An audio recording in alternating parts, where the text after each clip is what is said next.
Hi friends, welcome to our YouTube study channel. आज मैं आपके लिए अकबर के जीवन यानी अकबर का पारिवारिक जीवन और उसके द्वारा लड़े गए युद्ध और उसके द्वारा बनाए गए स्थापत्य कला और भी अकबर से जुड़ी हुई महत्वपूर्ण बातें आपके सामने लेके आया हूँ। चलिए शुरू करते हैं।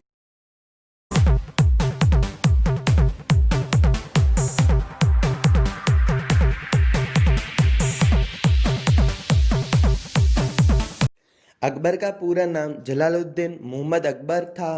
जन्म 15 अक्टूबर सन 1542 में हुआ। जन्म स्थान अमरकोट सिंध में है। उनकी माता का नाम मरियम मक्कामी, पिता हुमायूं है।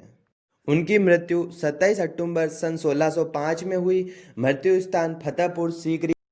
उनका शासनकाल अर्थात जब वो राजगद्दी पर बैठे और जब तक उनकी मृत्यु हुई तब तक उनका शासनकाल 27 जनवरी 1556 से 27 अक्टूबर 1605 तक था। कुल मिलाकर उन्होंने 50 वर्ष तक शासन किया। उनके पिता तैमूर वंश के थे तथा माता चंगेज खा के वंशज थे। उनके कुल पुत्र व पुत्रियां जहांगीर के अलावा 5 पुत्र और 7 बेटियां थी। अकबर के बचपन का नाम बदरुद्दीन था। 1546 ईस्वी में अकबर के खतने के समय हुमायूं ने उसका नाम जलालुद्दीन मोहम्मद अकबर रखा। अकबर तैमूर वंशावली के मुगल वंश। अकबर एक महान योद्धा था। उसको बहुत सी उपाधियां मिली हुई है। उसको अकबर ए आजम अर्थात अकबर महान, शहंशाह अकबर, महाबली शहंशाह के नाम से भी जाना जाता था। बादशाह अकबर मुगल साम्राज्य के संस्थापक जहीरुद्दीन मोहम्मद बाबर का पुत्र और नसीरुद्दीन हुमायूं हमीदा बाबर बेगम का पुत्र था। पहले हमने पढ़ा था कि ये तीसरी वंशज है, तो पहली वंशज तो थी बाबर, उसके बाद हुमायूं और तीसरा था अकबर। चलिए आगे देखते हैं। अकबर के टॉपिक में सबसे इम्पोर्टेंट है अकबर के नवरत्न। उसके दरबार में 9 कवि, उसके सलाहकार और ऐसे बहुत से मिला के लेखक को मिला के उसके कुल मिला के 9 रत्न थे। उसमें से पहला था राजा बिरबल। राजा बिरबल बिरबल के बारे में देखें तो इन्होंने अकबर के दरबार में प्रमुख विदूषक की भूमिका निभाई थी। इसका असली नाम महेश दास था और राजा बिरबल नाम अकबर द्वारा दिया गया था। उन्होंने अकबर के लिए सैन्य और प्रशासनिक सेवाएं भी दी थी। उत्तर पश्चिम भारत में अफगानी कबीलों के बीच व्याप्त अशांति को समाप्त करने के लिए किए गए युद्ध में उनकी मृत्यु हो गई। दूसरा है मियां तानसेन। इसका असली नाम तन्ना मिश्रा था। वह शुरू में स्वामी हरिदास के शिष्य था और बाद में इन्होंने हजरत मोहम्मद घोष से संगीत सीखा था। यह अकबर के दरबार में एक प्रमुख संगीतकार था। अबुल फजल। अबुल फजल एक सामान्य व्यक्ति थे। जैसा हम सभी जानते हैं कि अबुल फजल ने अकबरनामा और आईने अकबरी लिखी थी। फैजी यह एक प्रसिद्ध कवि थे और अबुल फजल के ही भाई थे। राजा मानसिंह के बारे में बात करते हैं। राजा मानसिंह वही जिन्होंने हल्दी घाटी के युद्ध में अकबर के सेनापति की भूमिका निभाई थी। ये अकबर की सेना के एक सेनापति थे और अकबर के ससुर भारमल के पौत्र थे।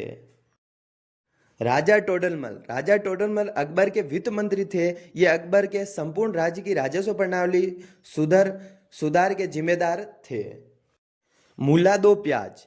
इसने अकबर के लिए सलाहकार के रूप में काम किया। जैसे कोई सलाह देता है कि यहाँ पे ये होना चाहिए, वहाँ पे वो होना चाहिए, वो काम अकबर के लिए मुल्ला दो प्याज ने किया और ये एक अच्छे सलाहकार थे। फकीर अजुद्दीन यह एक सूफी फकीर और अकबर के प्रमुख सलाहकार थे, अतः यह भी एक अकबर के सलाहकार ही थे। अब्दुल रहीम खान खाना यह अकबर के शिक्षक और मुगल सेना के एक विश्वसनीय जनरल बैरम खान का पुत्र था। वह अपने गजल और दोहों के लिए मशहूर था। चलिए दोस्तों, अब देखते हैं अकबर द्वारा किए गए कुछ प्रमुख कार्य। अकबर ने दास प्रथा पर रोक लगाई सन 1562 में। अकबर को हरदमल से मुक्ति 1562 में, तीर्थ यात्रा कर समाप्त किया 1563 में, जजिया कर जो कि हिंदुओं पर लगाया गया था उसको समाप्त किया 1564 में, फतेहपुर सीकरी की स्थापना की और वहाँ अपनी राजधानी स्थापित की 1571 में। इबादत खाने की स्थापना 1575 में। इबादत खाने में सभी धर्मों को प्रवेश की अनुमति दी। यानी अकबर मुस्लिम धर्म से था परंतु वह सभी धर्मों को समान मानता था। मजहर की घोषणा की 1579 में, दिन इलाही की स्थापना की 1582 में, इलाही संवत की स्थापना की, राजधानी लाहौर स्थानांतरित की 1585 में। चलिए अब देखते हैं अकबर द्वारा लड़े गए कुछ प्रमुख युद्ध। अकबर ने पानीपत का द्वितीय युद्ध अकबर और हेमू के मध्य लड़ा गया 1556 में, जिसमें अकबर की विजय हुई। दूसरा युद्ध हल्दी घाटी का युद्ध, जो बहुत ही घमासान युद्ध था, जो कि 1576 ईस्वी में हुआ और अकबर वर्सेस महाराणा प्रताप के मध्य हुआ। परंतु इसमें यह कहा नहीं जा सकता है कि अकबर की विजय हुई, क्योंकि कुछ साक्ष्यों में यह भी पता चलता है कि दोनों अंत तक लड़ते रहे, पर विजय किसकी हुई यह नहीं पता। ये अब देखते हैं अकबर के कुछ प्रमुख निर्माण कार्य। इलाहाबाद का किला। इलाहाबाद का किला 1583 में भारत के उत्तर प्रदेश इलाहाबाद में मुगल सम्राट अकबर द्वारा निर्मित किया गया है। यह किला यमुना के तट पर गंगा नदी के साथ अपने संगम के निकट है। यह राष्ट्रीय महत्व के स्मारक के रूप में भारतीय पुरातत्व सर्वेक्षण द्वारा मान्यता प्राप्त है। दूसरा है बुलंद दरवाजा। भारत के यूपी प्रांत में आगरा शहर से 43 किलोमीटर दूर फतेहपुर सीकरी नामक स्थान पर स्थित एक दर्शनीय स्मारक है। इसका निर्माण अकबर ने 1602 में करवाया था। लाहौर का किला। यह उत्तर पश्चिम किनारे में स्थित यह किला एक प्रमुख दर्शनीय स्थल है। इसका निर्माण 1560 ईस्वी में अकबर द्वारा करवाया गया।